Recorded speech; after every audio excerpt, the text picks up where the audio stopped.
everyone, it's Kristyn Burtt for the Web.Files. All right, are you stupid for movies? Because I am, and I'm here to stump the experts. Let's see if I succeed.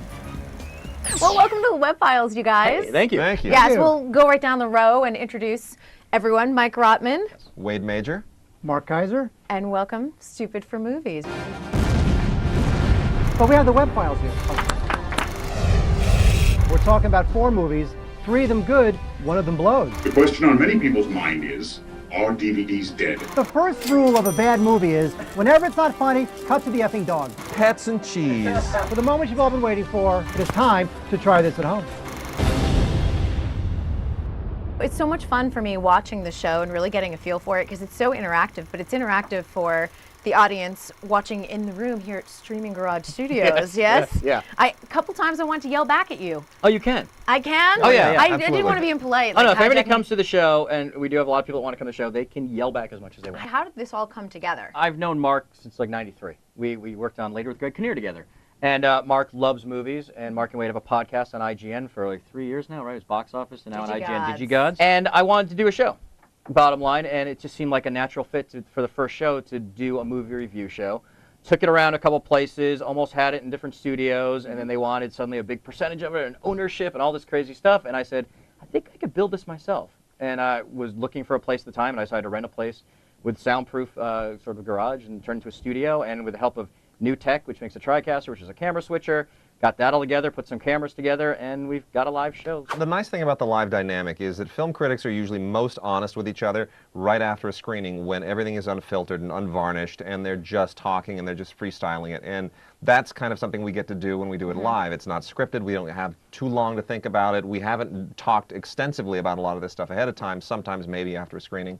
But it's pretty much kind of straight from our subconscious right out there in front of the camera. And there's something exciting about that. But also because Wade and I have been doing the podcast for so many years, we have kind of a dynamic that even though we're live, we're never really flustered. We're always used to filling time and filling air. Yep. On the podcast, we definitely have it. On the show, too, we definitely have like a niche that we fill. You know, Wade is, you know, Wade goes to French film festivals, and that pretty much sums up Wade. You kind of You know? you pick on Wade a little. Oh, yeah. A little, right? Oh, more than a little. Lord, because that I think that that's who we are because we've known each other for many years. Right. But also that's the dynamic that makes people enjoy the show. If it was 2 people like me, the show wouldn't work. If it was 2 people like Wade, the show Exactly. wouldn't work. Yeah, they balance each other That's out. right. I think when you watch these shows like Siskel and Ebert and the Ben Show and A.O. Scott and you know it continues on with that.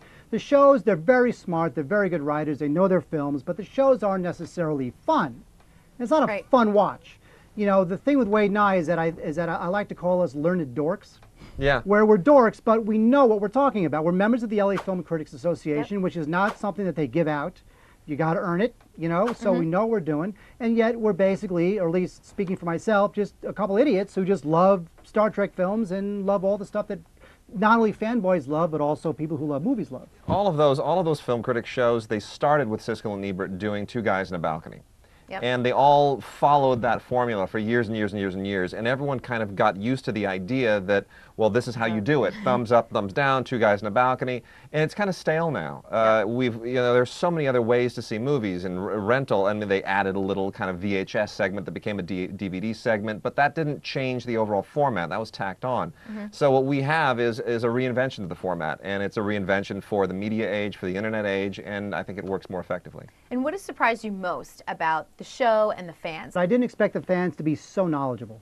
I mean, these guys really know their films, and it really actually made the show more enjoyable for myself, maybe for Wade too, because again, there's no pressure to sit there and be a fanboy. I'm a fanboy, I admit it. I am card carrying, but also I like to talk about Jacques Tati films, and to know that there's people out there who know who these great directors are, that was great. I loved it, and I loved feeling that I can cater to those people as well.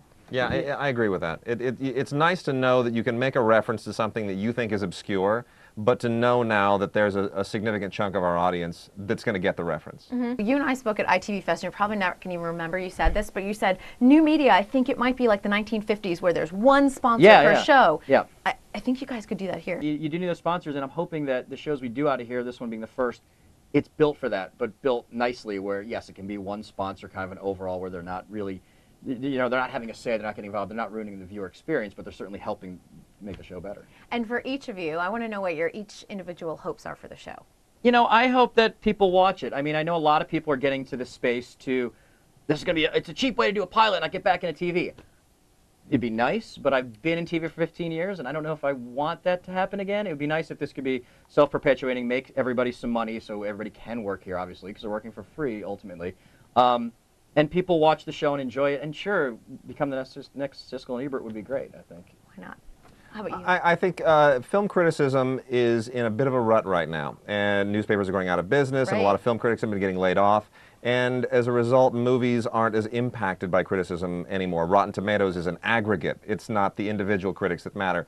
And I think not just for our sake, but for all critics, it would be nice to have a presence that sort of puts film critics back in the mix and lets them be a part of something that makes a difference for movies again. That's really what it is. It's almost like this show hopefully can become sort of the evolution in what film criticism will become. Because on the internet, obviously, it's a new frontier. You know, the sky's the limit. The inmates are running the asylum, fill in the cliche here, and we can sort of be at the forefront of taking film criticism, which is, as Wade says, is sort of, you know, in sort of a rut right now. In fact, if it's not just dying, and sort of bring it into this new world. And I think that we would have that instant baseline credibility because we were one of the first. We're doing it the best. We'll sort of establish that beachhead with this show so that by the time we really start to get rolling, when you think of movie reviews on the internet, there's no other place to go. Credibility is already established right there. Right. All right, well, finally, before we wrap up, I'm here to stump you guys. Quick, where's the quote from? What year? Go. Those guys. Me, Chief, I got the moves. You stumped them. Yeah? I think you did. I'm going to say American Pie. No. 1975, One Flew Over the Cuckoo's Nest.